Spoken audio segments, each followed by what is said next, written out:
Hello, my name is Professor M.S. Rao. I'm an executive educator, executive coach, and author of 30 leadership books. One of my leadership books, titled 21 Success Sutras for Leaders, was ranked as one of the top 10 leadership books by San Diego University for the year 2013.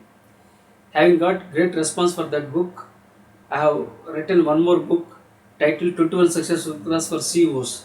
This book talks purely from the perspective of CEOs who led during turbulent times and who built great organizations globally. It contains lots of case studies, examples, and illustrations. This it consists of 21 sutras. One of the sutras is about encountering economic decline. Encountering economic decline has become very big challenge globally, not only for companies, even for countries also. So when I was writing about this, the leader who came to my mind is Alan Mulally, the former CEO of Ford Motor Company. Alan Mulally needs no introduction in the world. He was working in Boeing as a CEO, and the Bill Ford, the grandson of Henry Ford, requested Alan Mulally to lead Ford Motor Company because the company was posting loss of 12.7 billion US dollars, and Ford is a very reputed brand. It's an icon, American icon. So uh, Mulally came forward to lead from the front, and what he did was uh, to bring all people under one platform. He started one Ford plan. That means all employees across the world have been brought under one roof. He brought emotional unity among the employees, and some of the senior executives advised him to ask for bailout. So he didn't ask any concessions from government. What he did was he pledged the assets and raised funds and